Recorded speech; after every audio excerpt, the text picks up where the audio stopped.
Hey, what's up, guys? So today I'm heading over to Sarasota Dog Track, and the goal for today is I'm going to try to play a tournament first off. There's a cheap $50 or so buy-in for a Friday night tournament, and then I'm going to be playing some cash. So hopefully I'll get in some interesting hands. I'm driving about an hour away, and I hope you guys enjoy the video. So the first interesting hand we get into is actually the first hand I played. The player to my right, who's in the high jack, I'm in the low jack, raises. He's raising with a pretty wide range. He was a younger guy, plays new school poker. I 3-bet him, and eventually it winds up folding through, but I do realize in position he is betting with a very, very wide range, so I make it a point to try to 3-bet him as much as I can in this whole tournament, as long as we're sitting together. And it winds up folding through. Throw my cards into the muck, pick up a decent amount of chips for the start. So we pick up Queen Jack of clubs in the small blind. There are 4 limpers. I bump it up to 1200, and we wind up getting 3 people to call and see the flop. The flop actually isn't a terrible flop for us. The flop comes out Ace of clubs, 9 of clubs, and 9 of diamonds. The only thing we could really be worried about is Ace 9. I lead for 2K in this situation, though, just as a strict continuation bet with the second nut flush draw. Winds up folding through. We take a decent.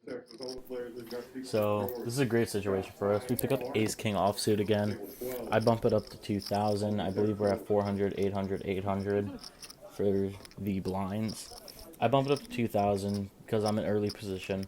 The button raises me to 4K. There's really only one thing to do in this situation, and it's a jam.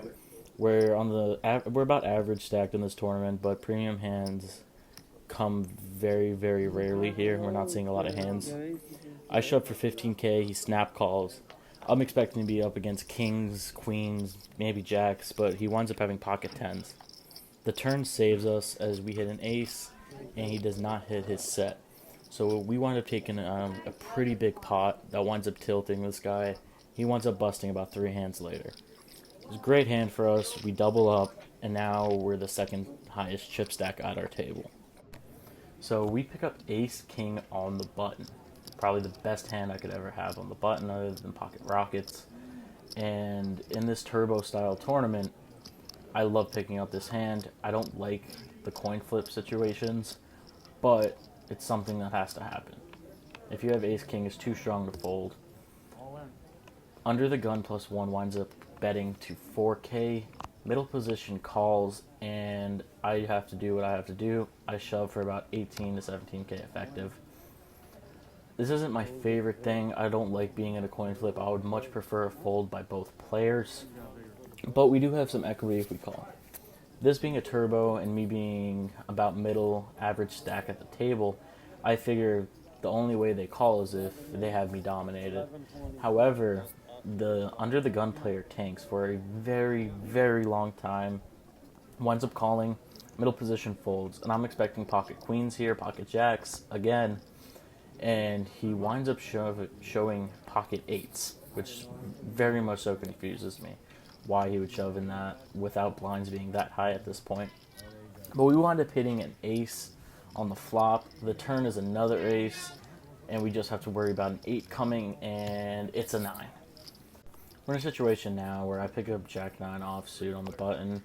It folds all the way through to me, and in this situation, I'm just going to try to steal the blinds. The blinds have went up to, I believe, 400, 800, 800 still. And I wind up leading out. I've been playing pretty tight. I lead out for 1,200, and they wind up both folding. So that was not a great, huge hand, but I just wanted to show how you could take advantage of your position. So this is D-Day. This is an interesting hand nonetheless. We get Ace-Jack offsuit with Ace of Hearts, Jack of Clubs. At this point, blinds are starting to get high, and I have about 32,000 around. And I instantly have to raise this hand. I'm in decent position. I raise to 3,200. 2 people wind up calling. And the flop is a very, very interesting flop. The flop is 5, 10, 9, all of hearts, and I'm sitting here with the ace of hearts. Under the gun winds up leading out on this hand, which I was kind of confused about being the pre-flop raiser. And the middle position player calls, which is also very, very confusing to me, as I don't believe either of them flop the flush, if not the nut flush. The bet was 5,000. I shoved for about 32,000 effective. The under the gun player is a short stack, so I expect him to call. But he snap calls, middle position tanks. I'm not expecting a call from him. In all honesty, there's no situation being the chip leader where he would want to risk about a third of his stack, because I could be sitting here with a nut flush. I have the ace of hearts. I could be sitting here with the deuce of hearts too. And this is still something that nags at me because it confuses me. If the short stack calls, I was fine with that. At best, at worst, I was probably only going to lose about a quarter of my stack, because he was only starting the hand with about 12,000 chips. But the middle position player tanks for a while. He's the chip leader. He's been pretty passive this whole game, and he's been playing pretty tight. So I wouldn't expect him to call anything here unless he had a very, very large heart in his hand. And the only thing I could think of was maybe Queen 10 with the King, or King 10 with the King of Hearts. That's the only real hand I could think of, him being a tight player, really calling this all in, because it will leave him with a very short chip stack. Eventually, he winds up making the call, so now I'm at risk. This is a situation I really didn't want to be in, but we do have equity. Any heart comes, even if we're behind, we're ahead. Under the gun shows 2 black aces, and the other player shows King Jack when he hit the straight on the turn. No heart comes, so no help for us. We're knocked out of the tournament on a not great play by me. But at least we get to play a cash game after this. So, first hand that I actually play, I get King Jack offsuit, and I bump it up to $12 after about 5 people limped. In my opinion, this table has been very passive, kind of calling stations, so I want to at least charge them to see a flop. This has been a trend of up in Sarasota. I feel like a lot of people up there are very passive. But the flop comes out, not a great flop for us. It's 3, 5, 8 rainbow. But because we bet pre-flop, everyone checks to us. We check through, see a free card, because I can't barrel on that. The turn is the King of Hearts, bringing a flush draw, but also giving us top pair with a pretty good kicker. I bet 15 after it checks to me. We had 1 caller, so I'm thinking maybe he's on a flush draw, and that's the only thing I'm really worried about here if he picked up a black backdoor flush draw. And the Queen of Hearts is the river, not a great card for me. He checks to me, and I wound up checking it back, even though I know I probably should have bet 1 more street of value. I turn over my hand, and it's good. He shows me that he rivered a queen. So he could have called a bet there. I was just a little bit scared. I guess it was a little nitty, but I didn't want that backdoor flush to come through because I know this hand is a perfect example of how these players are weird. It folds around to the button, who limps in. I raise it up to 7, big blind calls, and the button folds. This is a situation. I have queens. I should be looking good here pre-flop most of the time. If I wasn't, I would probably be getting 3-bet by any marginally decent hands. The flop comes out ace, jack, 5. Not a great flop. He checks to me, or I check, he checks back. The 9 of diamonds is the turn card. Not great for me, but I feel like he wouldn't have checked back with an ace. I bet 15, he just calls. And I feel like if I'm behind here, I'm either dominated or he's fishing. The river is the King of Hearts. I have 2 blockers to Broadway the nuts on this hand, so I feel like going for a pretty decent semi-bluff. I wound up betting 30 into about a $25 pot.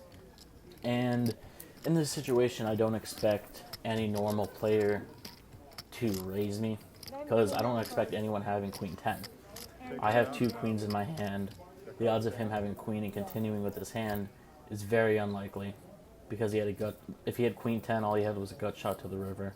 But me being the pre-flop aggressor makes a lot more sense to me to have queen 10 suited than him. And he winds up tanking and raises all the way up to $90. Very confusing to me. He only has about $40 back, so I can't shove into him as a bluff.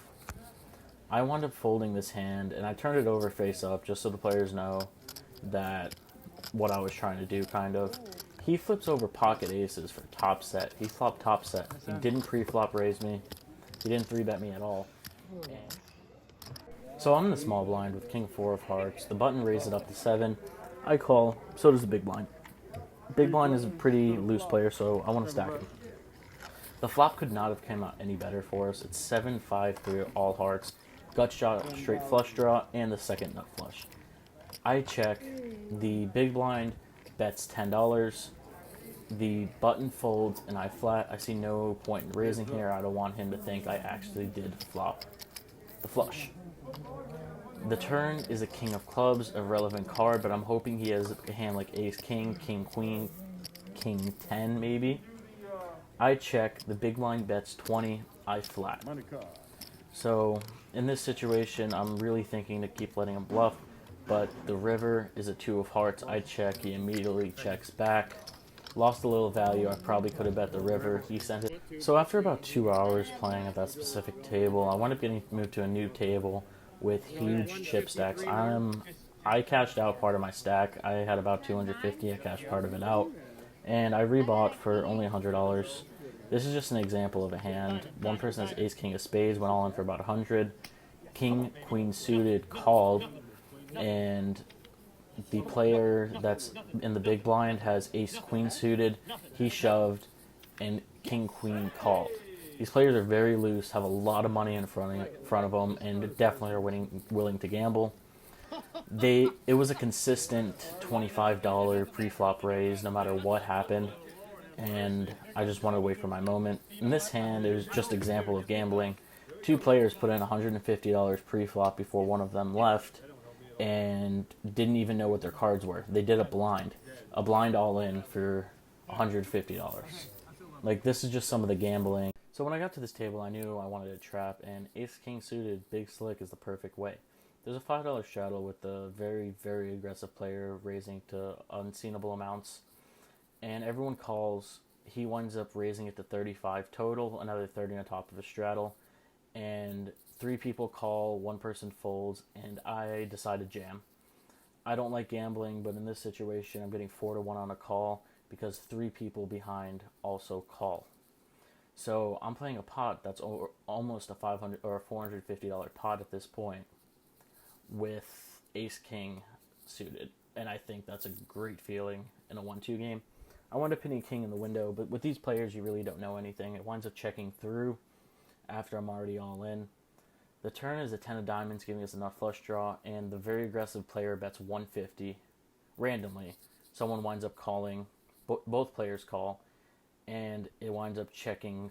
Wind up getting a great night, turned the best profit I've had in a while for playing 1-2, and I couldn't really be happier with the outcome.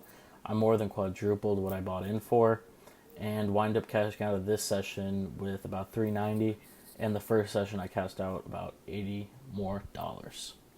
So I wound up turning about the best profit I possibly could have in this situation. I feel very good about how I played in the cash games.